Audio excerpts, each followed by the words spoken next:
ანგლო-საქსების განსაკუთრებული ოკულტური უნარებისა და სამეურნეო პრინციპზე აგებული პოლიტიკის ზეგავლენით დღევანდელი საყოველთაო მატერიალიზმი და საბუნებისმეტყველო სამეცნიერო აზროვნება შიშველი ფაქტებისა და მათი მექანიკური ახსნის ჭაობშია ჩაფლული. ინგლისურ ენოვანი დახურული საზოგადოებები და ლოჟების წარმომადგენლები ყოველგვარი საშუალებებით იბრძვიან და იღწვიან დედამიწისა და სულიერ სამყაროს შორის არსებული კავშირის გაწყვეტაზე. მათი მიზანია ადამიანი საბოლოოდ მოწყვიტონ სულიერ სამყაროს და კაცობრიობის ევოლუცია მხოლოდ მატერიალისტურ საბუნებისმეტყველო მეცნიერებებს დაუქვემდებარონ. მე-17 საუკუნიდან მოყოლებული დასავლეთის მეცნიერება ჭეშმარიტებას არ ეძებდა. ის საკუთარ ჭეშმარიტებას ქმნიდა და შემდეგ ამ ფსევდო ჭეშმარიტებას კაცობრიობის ევოლუციაში ნერგავდა.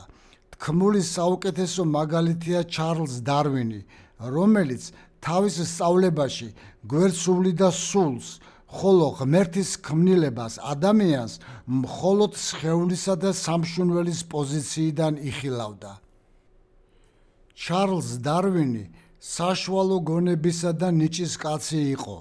შავმა არისტოკრატიამ დარვინისგან გენიოსი გამოძერწა და მისი სწავლება საკუთარი მიზნებისთვის გამოიყენა. ანგლო-საქსურ დახურულ საზოგადოებებს ჩარლზ დარვინის მოძიება სულაც არ გაჭირვებიათ. იგი ხომ მათი საძმოს ერთ-ერთი ავტორიტეტის, ერაზმ დარვინის შვილიშვილი იყო.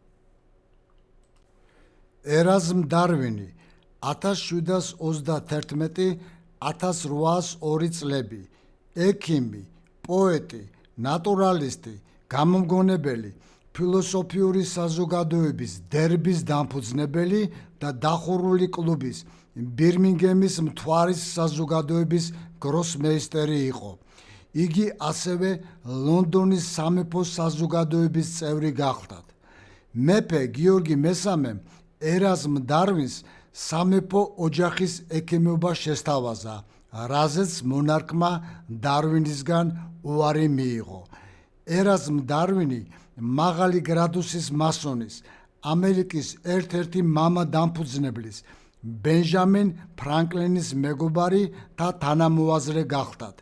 ბირმინგემის მთვარის საზოგადოება თავის მხრივ ინგლისური სამრეწველო რევოლუციის მამოძრავებელი ძალა იყო. დღეს შეიძლება ხმამაღლა ითქვას, რომ 21 საუკუნის გარიჟრაჟზე ოკულტურ პოლიტიკურმა ცენტრებმა და არისტოკრატიული სახლების მიერ შექმნილმა დახურულმა საზოგადოებებმა განუზომელი ძალა მოიკრიბეს. საფუძვლიანად დაიმორჩილეს დიდი თუ პატარა სახელმწიფოების მარიონეტული მთავრობები. დედამიწის მოსახლეობის ფართო მასების კოლოსალური ფსიქოლოგიური დამუშავება განახორციელეს და პრაქტიკულად კულტურისა და სოციალური ურთიერთობების ყველა სეგმენტი საკუთარ სამსახურში ჩააყენეს. შეთქმულების თეორიების ავტორები არასოდეს არ ჩანან, არც ჟურნალ-გაზეთების გვერდებზე და არც ტელეეკრანებზე. სამაგიეროდ, ძველი არისტოკრატიული სახლების მიერ შექმნილი დახურული საზოგადოებებისა და კლუბების წიაღიდან გამოზრდილი მარიონეტები, პრეზიდენტები, კანცლერები, სახელმწიფო მდივნები, პრემიერ-მინისტრები, სენატორები, კონგრესმენები, ევროსაბჭოს წარმომადგენლები და სხვადასხვა ჯურის მედროვეები მასმედიის საშუალებით მილიარდობით ადამიანს უტიფრად და დაუღალავად ყოველდღე ჭკუას არიგებენ. ლონდონ სიტიში გაზეთებისა და გამომცემლობის მსოფლიო ცენტრი The Fleet Street პრესია განლაგებული, რომლის მიზანიცაა ადამიანთა ცნობიერების მანიპულირება და მოვლენათა ჭეშმარიტი დედაარსის შენიღბვა. მსოფლიოს მასმედია ადამიანთა ტვინების უწყვეტად გამორეცხვის ეფექტური საშუალებაა, რომელიც ფართო მასებზე პატარა ჯგუფების გაბატონებას ემსახურება. მსოფლიოს მასმედიის მედროშეები ისტორიული, პოლიტიკური, ეკონომიკური, სოციალური, კულტურული საკითხების სიმპტომატოლოგიურ ჭრილში მკვლევარებს, რომელიც ოკულტურ საძმოების შეთქმულებათა თეორიებს ამხელენ, ნებისმიერი მეთოდით აბუჩად იგდებენ და მდევნელის მანით შეპყრობილებად აცხადებენ. შეთქმულების თეორია არც მოგონილია და უფრო მეტიც, არც მდევნელის მანიაა. ის რეალურად არსებობს, რომელიც ორი დიდი ძალიდან, იეზუიტთა ორდენის წინამძღოლობით, პოლიტიზებული კათოლიციზმიდან და ანგლო-საქსური დახურული საძმოებიდან იღებს სათავეს. საქმეში ჩაუხედავი ადამიანისთვის ადვილი დასაჯერებელია შეთქმულების თეორიის არარსებობა, ვინაიდან მისი გონება, გრძნობა, ნებელობა ყოველდღიურ მატერიალური ცხოვრებით არის დატვირთული და წარმოდგენა არ გააჩნია იმაზე, თუ რა გავლენას ახდენს კაცობრიობის ევოლუციაზე ზეგრძნობადი სამყარო. უბრალოდ არიმანული მატერიალისტური სულისკვეთებით ან ლუციფერული რელიგიურობით აღზრდილი ადამიანისთვის ამის ახსნა არ გახლავთ ადვილი საქმე. როგორც უკვე აღვნიშნე, პრეზიდენტები, კანცლერები, პრემიერ-მინისტრები და სახელმწიფო მდივნები ოკულტურ-პოლიტიკური ცენტრებისა და თავისუფალი მოთამაშეების მარიონეტებს წარმოადგენენ. მსოფლიო მასმედიაში ინტენსიურად წარმოებს ამ მართული თოჯინების უკვე ლეგენდებად ქცეული ბიოგრაფიების პროპაგანდა, სადაც გამუდმებით ხაზი ესმება მათ არაჩვეულებრივ უნარებსა და თვისებებს. მსოფლიო მასმედიის მიერ ყველაფერი ისეა დახატული, რომ თითქოს და ამგვარ სიმაღლეებს ამ პიროვნებებმა დამოუკიდებლად მიაღწიეს. საყოველთაო პროპაგანდა მომავალ თაობებს ამ ადამიანებზე სწორებას ურჩევს და ახალგაზრდებს იმაში არწმუნებს, რომ მათაც აუცილებლად გაუჩნდებათ მსგავსი შესაძლებლობა. ისმება კითხვა, თუ რა მიზნით ალამაზებენ პოლიტიკურ ოკულტურ ცენტრები და თავისუფალი მოთამაშეები თავიანთი სამაგალითო თოჯინების გაპიარებულ ისტორიებს? სწორედ იმ მიზნით, რომ ადამიანებს არ გაუჩნდეთ სურვილი კულისებს მიღმა ჩაიხედონ და გაიგონ, თუ სინამდვილეში რაშია საქმე. აღმოაჩინონ ისინი, ვინც ხელმძღვანელობს და მართავს პრეზიდენტებს, კანცლერებს და პრემიერ-მინისტრებს. ადამიანებმა უნდა ირწმუნონ ის, რომ ოკულტურ-პოლიტიკური ცენტრები რეალურად არ არსებობენ და ისტორია ცალსახად დამოკიდებულია მხოლოდ ამა თუ იმ სახელმწიფო ხელისუფლებაში მყოფი ადამიანების ქმედებებზე. მსოფლიო პოლიტიკურ-ფინანსური ელიტისთვის სასარგებლოა ჩრდილში ყოფნა, რადგანაც ჩრდილში უხილავად მყოფნი თავის გეგმებს მარიონეტების ხელით უფრო ადვილად განახორციელებენ. შეიძლება ითქვას, რომ დასავლეთის სამყარო ფაქტიურად არის ანგლო-ამერიკული, ხოლო დანარჩენი, რაც არის დასავლეთში, არა ინგლისურენოვანი, წარმოადგენს ანგლო-ამერიკულის გამეორებას. ანგლო-ამერიკული სამყაროს გაბატონებული მსოფლმხედველობა იმაში მდგომარეობს, რომ მთელი მსოფლიოს ხალხები სწორედ მათ უნდა დაემსგავსნონ. ანგლო-ამერიკელებმა სახელმწიფოს სოციალური მოწყობა, ეგრეთ წოდებული დემოკრატია და თავისუფალი არჩევნები გამოიმუშავეს და მათი აზრით იქნებოდა მართებული, თუ მსოფლიოს სხვა ხალხებიც საკუთარი სახელმწიფოებისთვის თავისუფალი არჩევნების გზით დემოკრატიულ სოციალურ წყობას გამოემუშავებენ. არადა მახსენდება გენიალური მარკ ტვენის გამონათქვამი არჩევნების შესახებ. არჩევნებში ხმის მიცემა, რომ რაიმე განსხვავებას იძლეოდეს, მაშინ ჩვენ ხმას არ მიგვაცემინებდნენო. ანგლო-ამერიკელები ყველგან და ყველასგან დემოკრატიას მოითხოვენ. მათი თვალსაზრისით დემოკრატია სხვადასხვა სახელმწიფოებში ადამიანთა ბედნიერების გარანტი გახდება.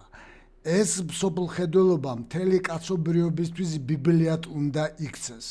საუბედუროდ ისინი იმაზე არ ფიქრობენ, რომ ყველაფერ ამას პირობითი მნიშვნელობა აქვს, რომ ეს დაჟინებული მოთხოვნა ჯანმრთელი აზროვნებიდან კი არა, არამედ ეგოიზმიდან მომდინარეობს. ადამიანთა ბედნიერების გარანტზე, ანუ დემოკრატიის შესახებ საინტერესოა რუდოლფ შტაინერის მოსაზრება. ამბობენ, რომ დემოკრატია არის სახელმწიფოებრივი მოწყობის იდეალური ფორმა, მაგრამ პრაქტიკაში, სადაც არ უნდა დამყარდეს დემოკრატია, ეს იდეალური სახელმწიფოებრივი წყობა გარდაუვლად თავის უკანასკნელ ფაზაში, საკუთარი თავის განადგურებამდე მივა. დემოკრატიულ კრებაში ყოველთვის ერთი მხარე ცდილობს დაიმორჩილოს მეორე. ერთს სურს მოიპოვოს გარკვეული უპირატესობა მეორეზე. დემოკრატია პრაქტიკული გამოყენებისას მექანიკურ ქანქარას ემსგავსება, როდესაც მოძრაობა საბოლოო გაჩერებამდე ერთი საწინააღმდეგო მიმართულებიდან მეორეში გადადის. ცხოვრებაშიც სწორედ ასეა. დემოკრატია გარკვეული ხნის შემდეგ იღუპება თავის საკუთარი დემოკრატიული ბუნების ზემოქმედების გამო. პოლ ვალერი. დემოკრატიზმის დემაგოგიურ იდეაზე დაფუძნებული პოლიტიკის ერთპიროვნულმა ზეობამ ცივილიზებული ველურობის მილიონიანი მასების ეგრეთ წოდებული მასობრივი კულტურის დამკვიდრებამ თანდათანობით გარიყადა მარგინალურ ფენომენად აქცია ნამდვილი კულტურა.